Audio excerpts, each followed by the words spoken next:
Praise the lord. ఈరోజు మనము హిజ్కియా రాజు యొక్క జీవిత చరిత్రలో రెండో పార్ట్ మనం ధ్యానించుకుందాము. మనము ముందు వీడియోలో చూసినట్టు ఈ హిజ్కియా రాజు మంచి యూదా రాజు అనమాట. అతడు దేవుడి ఎదుట ఎంత యథార్థంగా జీవించాడు, తర్వాత తను తాను ఎలా ప్రతిష్ఠించుకున్నాడు దేవునికి, తన పూర్ణ హృదయంతో పూర్ణ ఆత్మతో దేవుని ఎలా అనుసరించాడు. తనే కాదు కానీ యూదా ప్రజలందరూ దేవుణ్ణి అనుసరించే విధంగా తను ప్రేరేపించినట్లుగా మనకు వాక్యంలో రాయబడింది. అన్ని ఉన్నత స్థలాలని కానీ, బలిపీఠాలు కానీ, దేవతా విగ్రహాలని కానీ, సూర్యదేవత విగ్రహం అన్నీ పగలగొట్టిచ్చేశాడు. అంతేకాకుండా తను దేవుని మందిరాన్ని బాగు చేయడానికి పూనుకున్నాడు అనమాట. పూనుకున్నప్పుడు అతను ఏం చేస్తాడంటే ఈ మందిరాన్ని బాగు చేయించడమే కాదు కానీ పస్కా పండుగను ఆచరించాలని నిర్ణయించుకుంటాడు. సో ఫస్ట్ ఏం చేస్తాడంటే లేవీలను కహాతీలను పిలువనంపిస్తాడనమాట. ఈ లేవీల రోల్ ఏంటి బైబిల్లో అంటే, వీళ్ళు ఏంటంటే మందిరంలో బలులు అర్పించడము, ధూపం వేయడం అంటే అర్చకత్వం అనమాట. అది చేస్తారు. కహాతీలు ఏం చేస్తారు? ఈ కహాతీలు ఏం చేస్తారంటే అంటే లేబర్ వర్క్, అంటే మందిరాన్ని క్లీన్ చేయడము, ఆ గిన్నెలు కడగడము, మొద్దులు కొట్టడము, నీళ్లు పెట్టడము, ఇవన్నీ అనమాట. లేకుంటే మందసం మోయడము, ఇవన్నీ కహాతీలు చేస్తారనమాట. సో వీళ్ళందరినీ పిలవనంపించి చెప్తాడనమాట, అయ్యా మందిరంలో అపవిత్రమైనన్ని తీసేసేయండి, అలాగే అంటే మంచివి ఆల్రెడీ అపవిత్రపరిచిన వాటిని పరిశుద్ధపరచండి. అవన్నీ ఇక్కడ ఈ 2 దినవృత్తాంతాలు 29లో మొదటి నుంచి చదువుకుంటా వచ్చినప్పుడు 29 మొదటి వచనం చదువుకుంటున్నప్పుడు మనకి ఫస్ట్ ఇక్కడంతా వీళ్ళ గురించి కొంత రాయబడి ఉంది. తర్వాత కహాతీయులు అంటే 12వ వచనం నుంచి కహాతీయులు ఎవరెవరు వచ్చారు అదంతా రాయబడి ఉంటుంది అనమాట. సో ఇంకా ఇక్కడ 16వ వచనంలో ఏముందంటే, పవిత్రపరచుటకై యాజకులు యెహోవా మందిరం లోపల భాగమునకు పోయి యెహోవా మందిరంలో తమకు కనపడిన నిషిద్ధ వస్తువులన్నింటినీ యెహోవా మందిరం ఆవరణను తీసుకుని రాగా లేవీలు వాటిని ఎత్తి కిద్రోను వాగులో పారవేసిరి. తర్వాత మొదటి దినమున వారు ప్రతిష్ట చేయని ఆరంభించి ఆ నెల 8వ దినమున యెహోవా మంటపమునకు వచ్చిరి. ఈ ప్రకారం వారు 8 దినములు యెహోవా మందిరం ప్రతిష్ఠించి మొదటి నెల 14వ దినమున సమాప్తి చేసిరి. సో మొత్తానికి ఈ క్లీనింగ్ ప్రాసెస్ అంతా అయిపోయిందనమాట. తర్వాత ఏం చేస్తాడంటే హిజ్కియా స్టార్ట్ చేయమని చెప్తే పాప పరిహారార్థ బలులు అక్కడంతా స్టార్ట్ చేస్తారు, బలిపీఠం మీద అర్పించడం చెప్తాడనమాట. చెప్పిన తర్వాత ఇంకా ఇక్కడ బలులు అర్పించడమే కాదు కానీ 25వ వచనం 29-25 వచనంలో, మరియు దావీదు రాజుకు దీర్ఘదర్శి అయిన గాదు ప్రవక్త అయిన నాతాను చేసిన నిర్ణయం చొప్పున యెహోవా మందిరంలో తాళములను, స్వరమండలములను, సితారలను వాయించుటకే అతడు లేవీలను ఏర్పాటు చేసిన. అలాగ జరగవలనని యెహోవా తన ప్రవక్త ద్వారా ఆజ్ఞాపించి ఉండెను. తర్వాత ఇంకా ఏం చేశాడంటే 30వ వచనం ఉంటుంది, దావీదు దీర్ఘదర్శికు ఆసాపు రచించిన శ్లోకములను ఎత్తి యెహోవా స్తుతించుడని రాజని హిజ్కియా అధిపతులను లేవీలను ఆజ్ఞాపింపగా వారు సంతోషంతో స్తోత్రములు పాడి తల వంచి ఆరాధించరి. సో ఇక్కడ ఫస్ట్ మందిరాన్ని ప్రతిష్ఠించడమే కాదు కానీ రెండోది ఏంటంటే దేవునికి స్తుతి చేయడానికి అంటే అంటే ఇన్స్ట్రుమెంట్స్ని ప్లే చేసేవాళ్ళు దావీదు ఏర్పాటు చేసి ఉంటాడు అనమాట. ఫస్ట్ స్టార్ట్ చేసింది ఆయనే. దాన్ని మళ్ళా తిరిగి అంటే స్తుతి గానాలు ఆరంభమైనవి. అదేవిధంగా శ్లోకాలు ఎత్తి దేవుణ్ణి స్తుతించడము, ఆరాధించడము, ఇవన్నీ మందిరంలో జరగాల్సిన బలులు ఒకటే కాదు, దేవుని ఆరాధించడం కూడా ఇక్కడ స్టార్ట్ చేపించాడనమాట. తర్వాత ఇంకా ఏం చెప్తాడంటే ఈ హిజ్కియా రాజు అందరినీ ప్రతిష్ఠించుకోమని చెప్తాడనమాట. ప్రతిష్ఠించుకోండి మిమ్మల్ని మీరు అని, పస్కా పండుగ ఆచరిద్దాం రండి అంటే ఫస్ట్ ఎక్కువ మంది రాకపోయే లోపల జనులు రారు, అలాగే ప్రతిష్ఠించుకునే లేవీలు యాజకులు ఎక్కువ మంది రారనమాట. సో తర్వాత ఏం చేస్తారని 30వ అధ్యాయంలో ఇది రాయబడింది. నెక్స్ట్ మంత్కి దీన్ని పోస్ట్ పోన్ చేసి తర్వాత ఇట్లా ఆచరిద్దాము అన్న పస్కా పండుగ ఆచరిద్దామని ఏం చేస్తాడంటే, వీళ్ళు అంచెవాండ్రు ఉంటారు కదా, అంటే ప్రాపగాండా చేస్తారు కదా, వాళ్ళని పెట్టి ఏం చేస్తాడు హిజ్కియా రాజు, ఇలా మనం పండుగ ఆచరిద్దాం రండి అని చెప్పి అందరికీ, అంటే యూదా దేశం ఒకటే కాదు, ఇజ్రాయెల్ దేశం 10 గోత్రాలు ఉన్నారు కదా, అక్కడికి కూడా పంపిస్తాడు. అన్ని చోట్లకి ఇజ్రాయెల్ దేశం అంతటా యూదా ఎఫ్రాయిం అన్యం కూడా అనమాట, అంటే అది లాస్ట్ అనమాట యాక్చువల్గా. అక్కడి వరకు కూడా అందరి అంచెగాండ్లను పంపిస్తాడనమాట. పంపించినప్పుడు అక్కడ ఏం జరుగుతుందంటే చూడండి, అంచెగాండ్రు జబులు 30వ అధ్యాయంలో ఇక్కడ 10వ వచనంలో, అంచెగాండ్రు జబూలు దేశం వరకును ఎఫ్రాయిము మనుష్య దేశం అనుకున్న ప్రతి పట్టణమునకును పోయిరి గాని అచ్చటి వారు ఎగతాళి చేసి వారిని అపహసించిరి. అట్లా అపహసించారు. యాక్చువల్గా మన హిజ్కియా రాజు యొక్క పాలసీ ఏంటి చెప్పండి. ఇక్కడ అష్షూరు రాజు చాలా రెచ్చగొట్టి మాట్లాడుతుంటే రబ్షాకే వాళ్ళు అధిపతులు ఏం చెప్పాడు హిజ్కియా రాజు? వాళ్ళు ఎవరైనా ఎదురు మాట్లాడితే కాముగా నోరెత్తకుండా వెనక్కి తిరిగి వచ్చేసేయండి. అది అధిపతులకే కాదు, జనాలకు కూడా అలా. అంటే చాలా క్లియర్‌గా ఇన్‌స్ట్రక్షన్స్ ఇచ్చుంటాడు. ఇప్పుడు ఇక్కడ ప్రాపగండా చేసే వాళ్ళు ఎళ్ళుంటే వాళ్ళకు కూడా ఇన్‌స్ట్రక్షన్స్ ఇచ్చుంటాడు కదా! వాళ్ళందరూ హేళన చేసినప్పుడు, నవ్వినప్పుడు, కామెంట్ చేసినప్పుడు మీరు ఏమీ మాట్లాడవద్దు. కామ్‌గా ఉండండి అని చెప్పుంటారు కదా! సో, నిజంగా వీళ్ళు హిజ్కియా రాజు చెప్పినట్టే ప్రాపగండా చేశారు. వాళ్ళు మనల్ని హేళన చేస్తున్నారు. మీ దేశంకెళ్ళి మీరు చూసుకోపోండి అంటే మనం కామ్‌గా వెనక్కొచ్చేసి ఆ పౌరుషంతో వెనక్కొచ్చేస్తామా? బట్ ఇక్కడ ఏమనుంది? వాళ్ళు అలా చేశారు. ప్రాపగండా చేశారు. 11వ వచనంలో నన్ను బాగా కదిలించిన విషయం చెప్తున్నా చూడండి. అయినను అషేరు, మనష్షే, జెబులోను దేశము వారిలో నుండి కొందరు కృంగిన మనస్సుతో యెరూషలేమునకు వచ్చిరి. చూసారా? కొన్నిసార్లు మనం ఓర్చుకొని అంటే చాలా ఆ పని చేయడానికి చాలా అబ్స్టికల్స్ ఉంటాయండి. సాతాను చాలా ఆటంకాలు తీసుకొనొస్తది. ఇప్పుడు హిజ్కియా రాజుకి ఈజీగా అయిపోయిందా ఈ వర్క్ అంతా? లేదు. ఆటంకం జరుగుతూనే ఉంది. ప్రతిష్ఠించుకోండిరా అంటే లేవీయులు ప్రతిష్ఠించుకోవట్లేదు. తర్వాత ఈ బలులు అర్పించడానికి మనుషులు సరిపోవట్లేదు. సో, ఇన్ని అంటే జనాలు రమ్మంటే రావట్లేదు. అంత డిలే అవుతా ఉంది. స్టిల్ ఆయన వదిలిపెట్టాడా? వదిలిపెట్టలా. చాలాసార్లు మనం దేవుడి పని చేయాలనుకున్నప్పుడు చాలా ఆటంకాలొస్తాయి. అంటే స్టార్టింగ్ నుంచి చాలా ముందు నుంచే అసల మన ఊహకు ఆలోచన వచ్చిన వెంటనే శత్రువు పని చేయడం స్టార్ట్ చేస్తాడు. కానీ మనం భయపడకూడదండి. మనం వెనక్కి తిరగకూడదు. అవమానంగా ఫీల్ అవ్వకూడదు. ఛీ! మనం ఎందుకు చేయాలి ఇది అని ఎప్పుడు అనుకోకూడదు. ఎందుకో తెలుసా? ఒక్కరు దానివల్ల ప్రయోజనం పొందినా అది దేవుడి నామ ఘనతే అన్నమాట. మనం కాదు అక్కడ చేస్తుంది.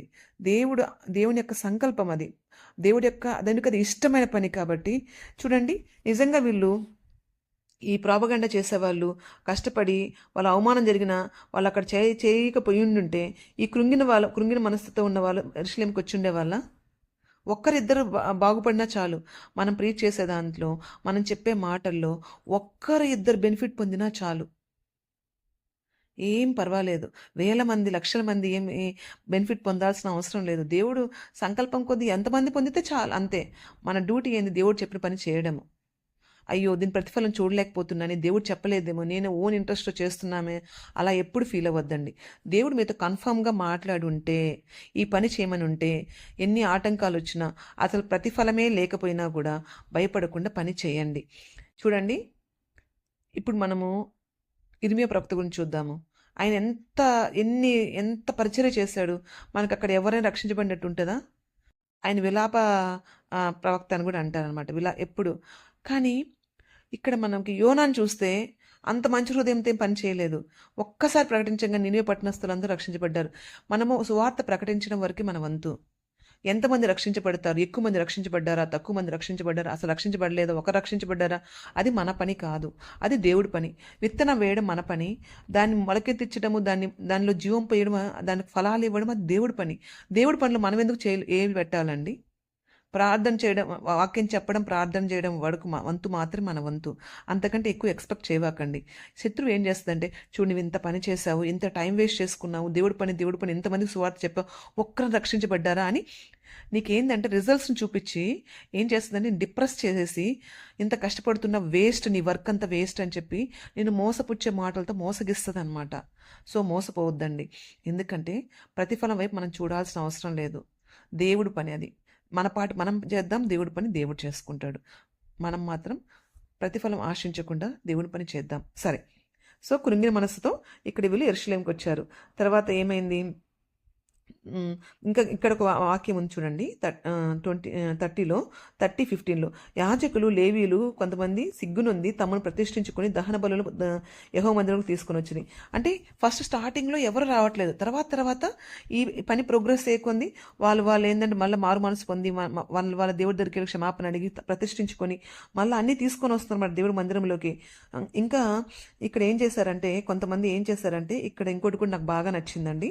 ఒక పని స్టార్ట్ చేయడమే కాదండి, ఆ పనిని దేవుడి పని స్టార్ట్ చేసినప్పుడు దాంట్లో కొన్ని ప్రాబ్లమ్స్ వచ్చినప్పుడు, అపశృతి జరిగినప్పుడు ఆ రెస్పాన్సిబిలిటీ కూడా తీసుకోవాల్సిన బాధ్యత మనదే అనమాట.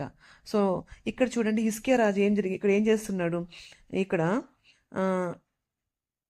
30:18 ఎఫ్రాయిం మనష్షే ఇశ్శాఖారు జెబూలూను దేశం నుంచి వచ్చిన జనుల్లో చాలా మంది తమ్మును తాము ప్రతిష్ఠించు కొనకయే విధి విరుద్ధంగా పస్కా భుజింపగా హిజ్కియా పరిశుద్ధ స్థలం యొక్క శుద్ధీకరణ చొప్పున తను పవిత్రపరచు కొనకయే తన పితరుల దేవుడని యెహోవాను ఆశ్రయింప మనసు నిలుపుకొని ప్రతి వాని నిమిత్తం దయగల యెహోవా ప్రాయశ్చిత్తం చేయగాక అని ప్రార్థింపగా యెహోవా హిజ్కియా చేసిన ప్రార్థనను అంగీకరించి జనులను స్వస్థపరిచెను.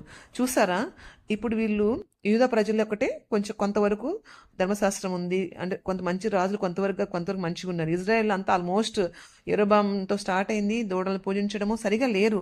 సో వాళ్ళకి కొంచెం ఈ రూల్స్ రెగ్యులేషన్స్ కూడా తెలిసి ఉండకపోవచ్చు. వాళ్ళు వచ్చారు, ఎంతోమంది నలిగిన హృదయంతో, సమస్యలతో, కన్నీరుతో ఆ ప్రకటన వినంగానే వచ్చి యెరూషలేముకి వచ్చి పండగ ఎలా ఆచరించాలో తెలియక పాపం అంటే ఎలా ఆ రూల్స్ ఫాలో అవ్వకుండానే ఆ పస్కాలో పాల్గొన్నారనమాట. దానివల్ల ఏమొస్తుంది, దేవుడు చెప్పిన రూల్స్ ఫాలో అవ్వకపోతే మామూలుగా శాపం వస్తుంది కదా. అలా రాకుండా వాళ్ళు చేసిన తప్పు వాళ్ళ మీదకి రాకుండా ఇక్కడ రెస్పాన్సిబిలిటీ ఎవరు తీసుకున్నారు? హిజ్కియా రాజు తీసుకొని వాళ్ళ కొరకు ప్రార్థన చేశాడు. సో అలా ప్రార్థన చేయడం వల్ల దేవుడు వాళ్ళని ఏమైనా పనిష్ చేశాడా అండి? లేదు. కొన్నిసార్లు మిస్టేక్స్ జరుగుతుంటాయి. జరిగినప్పుడు దేవుడి దగ్గర క్షమాపణ అడగంగానే దేవుడు వాళ్ళని ఏం చేశాడని ఉంది ఇక్కడ 29 20 ఏముందంటే, హిజ్కియా చేసిన ప్రార్థన అంగీకరించి జనులను స్వస్థపరిచాడు. దేవుడు ఏం చేశాడు? స్వస్థపరిచాడు అనమాట. సో తర్వాత ఏమైపోయింది, ఇంకా మొత్తం ఎస్టాబ్లిష్ అయిపోయింది అనమాట. ఇంకా అంటే యెరూషలేములోని ఇజ్రాయేల్ వారు బహు సంతోషభరితులై పులియని రొట్టెల పండుగను 7 దినములు ఆచరించలే. లేవీయులు, యాజకులు యెహోవాను గణపరచుచు గొప్ప నాదము గల వాద్యంతో ప్రతి దినము ఆయనను స్తుతించుచు వచ్చిరి. చాలా అంటే పండగ చాలా ఎక్కువ జరుగుతుందనమాట. ఇంకా వాళ్ళకి అర్థమైంది ఏంటంటే ఈ 7 రోజులు సరిపోవు. ఎందుకంటే ఇక్కడ చూడండి, యూదా రాజుని హిజ్కియా సమాజపు బలియర్పణ నిమిత్తము 1000 కోడెలను 7,000 గొర్రెలను ఇచ్చుటయు, అధిపతులు 1000 కోడెలను 10,000 గొర్రెలను ఇచ్చుటయు, బహుమంది యాజకులు తమను తాము ప్రతిష్ఠించుకుంటయు సమాజపు వారందరూ చూచినప్పుడు మరి 7 దినములు పండుగ ఆచరించవాలని యోచన చేసి మరి 7 దినములు సంతోషంగా దాన్ని ఆచరించిరి. చూసారా, ఎక్కువ వచ్చేసాయి. ఇంకా అంటే అర్పించాల్సినవి ఎక్కువైపోయినాయి, ఎక్కువ మంది సమర్పించుకుంటున్నారు. సో ఈ 7 రోజులు సరిపోదు, ఇంకా 7 రోజులు. స్టార్టింగ్లో ఎట్లుంది, ఎవరు రాలేదు, ఎవరు అంటే ప్రతిష్ఠించుకోలేదు. సో జరగాల్సిన టైం కంటే డిలేగా స్టార్ట్ అయింది. బట్ చూడండి 7 రోజులు జరగాల్సిన పండుగ ఇంకా 7 రోజులు ఎక్స్టెండ్ అయింది. కొన్నిసార్లు స్టార్టింగ్లో కొంచెంగా ఉన్న తుదకు బహుగా వృద్ధి చెందినట్టుగా ఈ పండుగ అంటే బాగా ఎక్స్టెండ్ అయిందనమాట.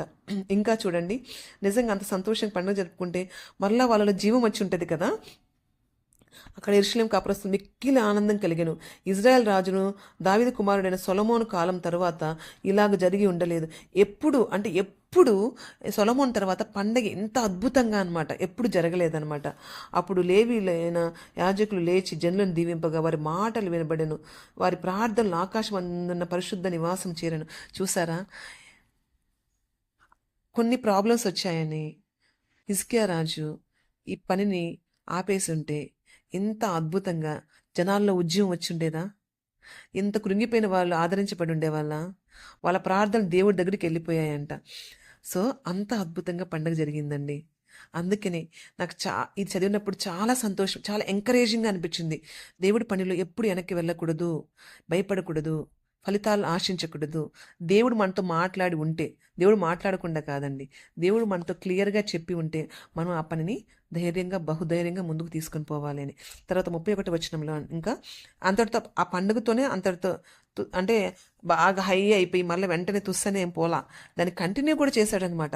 ఇక 31 అధ్యాయంలో ఇంకా ఏమేం చెప్పాడు? దహన బలులు, సమాధాన బలులు, పాప పరిహారార్థ బలులు, కృతజ్ఞతార్పణలు ఇవన్నీ అర్పించడమే కాకుండా ఇంకా ఇతను ఏం చేశాడంటే హిజ్కియా రాజు విశ్రాంతి దినములు, అమావాస్యలకు, నియమకాలమునకు ఏర్పడి ఉన్న దహన బలులను అర్పించుటకి, ఈ పనులన్నీ చేయడానికి అంటే ఇది కంటిన్యూస్గా జరగడానికి ఇంకా ఆటంకం లేకుండా తన కలిగిన ఆస్తి అంతట్లో నుంచి, ఇది ఎక్కడ ఉందంటే 31 అధ్యాయం 3వ వచనంలో ఉంది, ఒక భాగం తీసి ఏర్పాటు చేశాడనమాట. అదేవిధంగా నచ్చింది ఏంటంటే, యాక్చువల్గా చాలామంది దేవుని సేవకు సమర్పించుకోవడానికి చాలా భయపడతారు. ఎందుకో తెలుసా అండి? జాబులు చేసే వాళ్ళు నెలకింత జీతం అని వస్తుంది కాబట్టి ఇంటిని పోషించుకోవడం చాలా ఈజీ. కానీ సేవ చేసే వాళ్ళ పరిస్థితి ఎప్పుడు ఎలా ఉంటుందో, అంటే ప్రయోజనం పొందుకున్న ఆ విశ్వాసంలో కృతజ్ఞత ఉండదండి చాలా మందికి. దేవుడు వాళ్ళని చాలా దీవించుంటాడు, కానీ దేవుడికి ఇవ్వడానికి మాత్రం ఎందుకో ఎంత అంటే పిసినారితనం. అంటే దేవుడు ఇస్తేనే కదా మనం అభివృద్ధి చెందుతున్నాం. దేవుడి పిల్లలకి ఇవ్వడానికి వాళ్ళ వాళ్ళ జీవితాలను దేవుడికి అర్పించుకు యథార్థమైన సేవకుల గురించి మాట్లాడుతున్నానండి నేను. వాళ్ళ జాబులు వదిలేసుకొని, వాళ్ళ జీవితాలను వదిలేసుకొని పగలనక రాత్రనక ఎంతో కష్టపడి సేవ చేస్తుంటారు. మరి వాళ్ళకి ఎలా, వాళ్ళ జీవనాధారం ఎలా గడవాలండి? ఆ! మనం ఏదో కొంచెం ఇచ్చి మేము చాలా ఇచ్చామని ఫీల్ అవుతుంటారు. వాళ్ళకి అన్ని అన్ని కట్టుకోవాల్సి ఉంటాయి కదా, మందిరంలో చేసుకోవాల్సిన పనులు చాలా ఉంటాయి కదా. మనం వెళ్ళి అలా కూర్చొని వచ్చేయంగానే మనకేం అర్థమవుతాయి? దేవుడి సేవకులు, నిజంగా దేవుని సేవ చేసే వాళ్ళు చాలా మంది సఫర్ అవుతున్నారండి. దేవుడి చేత ఆశీర్వదించబడిన వాళ్ళు దేవుడికి ఇవ్వడానికి ఎప్పుడు వెనక తీయొద్దండి. దేవుడికి ఇచ్చి నష్టపోయిన వాళ్ళు ఎవ్వరూ లేరు. దేవుని శోధించండి, దేవుడికి ఇచ్చి దేవుడి మందిరంలోకి ఇవ్వండి, కష్టంలో ఉన్న వాళ్ళకి ఇవ్వండి. అంటే సరిపోయి మిగిలిన వాళ్ళ గురించి చెప్తున్నాను, లేని వాళ్ళకి నేను చెప్పట్లేదండి. నిజంగా దేవుడు ఆస్వాదించిన వాళ్ళు దేవుడికి ఇవ్వడానికి వెనక తిరగొద్దు. చూడండి, ఇక్కడ హిజ్కియా రాజు ఇంకొక మంచి ప్రకటన చేస్తున్నాడు, చాలా అద్భుతమైన ప్రకటన. ఎందుకంటే ఇప్పుడు వాళ్ళు దేవుడికి సమర్పించుకోవడానికి, ప్రతిష్ఠించుకోవడానికి ఎందుకు వీళ్ళు భయపడుతున్నారు? వీళ్ళు సరిగా పాటించట్లేదు. వాళ్ళకంటూ ఏమీ లేదనమాట, ఆస్తి అంటూ ఏమీ లేదు. దేవుడు మోషేకి చెప్పినప్పుడు అన్ని గోత్రం వాళ్ళకి ఉంది, కానీ ఈ యాజకులకు మాత్రం ఏమీ స్వాస్థ్యం ఇవ్వలా. ఇజ్రాయెల్ ఇచ్చేదే ఆ జనులు మందిరంలోకి తీసుకొచ్చేదే వాళ్ళకి స్వాస్థం. వాళ్ళు సరిగా తీసుకొచ్చి ఇవ్వకపోతే వీళ్ళు ఎలా బతుకుతారని చెప్పండి? వాళ్ళు బతకడానికి ఆధారం ఏముంది? ఆధారం లేదు కాబట్టి వీళ్ళు సఫర్ అవుతారు, కాబట్టి వాళ్ళు దేవుడి సేవ చేయడానికి ఇష్టపడట్లేదు. సో అలా జరగకుండా ఉండడానికి ఇక్కడ ఏమని ప్రకటన చేస్తున్నాడంటే, మరియు యెహోవా ధర్మశాస్త్రమును బట్టి యాజకులు లేవీలు ధైర్యం వహించి తమ పని జరుపుకున్నట్లు ఎవరి భాగమును వారికి ఇవ్వవలసిందిగా యెరూషలేములో కాపురమైన జనులకు అతడు ఆజ్ఞాపించను. సో ఇప్పుడు క్లియర్ కట్ ఇన్స్ట్రక్షన్ వచ్చేసింది. ఎక్కడికి? అంటే ఈ ఇజ్రాయెల్కి, యూదా వారికి. మనము ఎందుకు వీళ్ళు సరిగా సేవకు సమర్పించుకోలేకపోతున్నారు అంటే మనం ఇవ్వాల్సింది ఇవ్వట్లేదు. దయచేసి ధర్మశాస్త్రంలో ఏం రాయబడిందో దాని ప్రకారం మనం వాళ్ళకి ఇవ్వాలి, అందరు ఇవ్వాల్సింది అని రాజు ప్రకటన చేయగానే దెబ్బకి ఏమైపోయింది చూడండి. ఆ ఆజ్ఞ వెలువడిన వెంటనే ఎక్కడ 5వ వచనంలో, ఇజ్రాయేలీలు ప్రథమ ఫలములైన ధాన్య ద్రాక్షరసమును నూనెయు తేనెయు సస్యఫలములను విస్తారంగా తీసుకొని వస్తుంది. సమస్తమైన వాటిలో నుండి 10వ వంతు విస్తారంగా తీసుకొని వచ్చినాయి. యూదా పట్టణంలో కాపురమైన ఇజ్రాయేల్ వారును యూదా వారుని ఎద్దుల్లోను గొర్రెల్లోను 10వ వంతును తమ దేవుడిని యెహోవాకు ప్రతిష్ఠితమైన వస్తువుల్లోను 10వ వంతును తీసుకొని వచ్చి కుప్పలుగా కూర్చిరి. వారు 3వ మాసం మందు కుప్పలు వేయని ఆరంభించినప్పుడు అది 7వ మాసం మందు ముగించిరి. సో చాలా ఎక్కువ తీసుకొని వస్తున్నారు అనమాట మందిరంలోకి. తర్వాత అక్కడ యాజకుడు వచ్చి చెప్తాడు చూడండి, ఇక్కడ 10వ వచనంలో, యెహోవా మందిరంలోని జనులు కానుకలు తెచ్చడం మొదలుపెట్టినప్పటి నుండి మేము సమృద్ధిగా భోజనం చేసి చాలా మిగులుచుందండి. చూసారా? సేవ చేస్తున్న వాళ్ళు సంతోషపడాలా అది వద్దా? వాళ్ళు సంతోషపడి ఇంకా మిగులుతుందంటే అప్పుడు ఏం చెప్తాడు హిజ్కియా రాజు? ఏం చేస్తాడు అంటే, కొట్లని, అంటే మందిరంలోకి స్టోరేజ్ అంటే కొట్లను సిద్ధపరచవలసిందిగా ఆజ్ఞయిస్తాడు. తర్వాత ఈ 10వ వంతు తీసుకుని మిస్యూజ్ అవ్వకుండా కొంతమంది అధిపతులను ఇక్కడ నియమిస్తాడు. అవన్నీ పర్ఫెక్ట్గా జరిగేటట్లు చేస్తాడనమాట. ఇంకా ఏం చేస్తాడంటే 17వ వచనం, 20 సంవత్సరాలు మొదలుకొని అంతకు పై వయసు గల వారు వంతుల చొప్పున సేవ చేయడానికి వాళ్ళు ప్రతిష్ఠించుకునేటట్టు అంత లేవీలు వాళ్ళందరినీ ప్రేరేపిస్తాడనమాట. ఇలా ఒక డిసిప్లిన్ వచ్చేస్తుంది అనమాట మందిరం విషయంలో, ప్రతిష్ఠించుకునే విషయంలో. సో ఇదంతా పర్ఫెక్ట్గా జరగడానికి ఈ హిజ్కియా రాజు తను స్టెప్ తీసుకున్నాడు అనమాట. సో ఇంకా ఏమైందంటే, ఇదంతా ఎలా చేశాడు హిజ్కియా రాజు? యథార్థంగా చేశాడు. సరే, ఇక్కడ ఏమైందంటే, ఇప్పుడు ఇజ్రాయెల్ వారు ఉన్నారు కదా, ఇజ్రాయెల్ వారు యూదా వారి పండుగ ఆచరించారు కదా, పస్కా పండుగ ఆచరించారు కదా, అంతటితో ఆగిపోయింది అనుకున్నారా? ఇక్కడ ఏం చేశారంటే వీళ్ళు 31వ అధ్యాయం మొదటి వచనం, ఇదంతా అంటే పండగ అంతా అయిపోయిన తర్వాత, సమస్తమైన తర్వాత అక్కడ ఉన్న ఇజ్రాయెల్ వారందరూ యూదా పట్టణమునకు పోయి యూదా దేశం అంతటన, ఒట్టి యూదా దేశం ఒకటే కాదు, బెన్యామీను, ఎఫ్రాయిము, మనష్షే అంతటా ఉన్న విగ్రహాలను నిర్మూలన చేసి దేవతా స్తంభములు ముక్కలుగా నరికి ఉన్నత స్థలములను బలిపీఠం పడగొట్టి తర్వాత ఇజ్రాయెల్ వాళ్ళందరూ తమ పట్టణంలోనున్న తమ స్వాస్థ్యంలోకి తిరిగి వెళ్ళేది. సో చూసారా ఎంత మంచిగా ఆ ఉజ్జీవము ఎలా రగులుకుందో? ఆ ఒక్క ప్లేస్కి అది కన్ఫైన్డ్ అయ్యి ఉండలేదు, కానీ ఆ 2 దేశాలలో ఇదంతా ఎక్స్టెండ్ అయ్యి అంత తప్పుడు పనులు చేసే అన్ని తీసి పడేసి ఎంత మంచిగా ఉద్యోగం వచ్చి జీవంగల దేవుణ్ణి తను ఆరాధించడానికి ఎంత సహాయపడిందో ఒక చిన్న పనికి మనం పూనుకుంటే దేవుడు దాన్ని ఆస్వాదించేవాడిలాగా ఉంటాడండి. ఇక్కడ హిజ్కియా రాజు ఎలా అయితే పూనుకున్నాడో మనము కూడా డే టు డే లైఫ్లో దేవుడి పని కోసం ఒక్క అడుగు మనం ముందే వేద్దామా, వేసి ఆస్వాదించబడదామా, అనేక మందికి ఆశీర్వాదకరంగా ఉందామా. Praise the lord.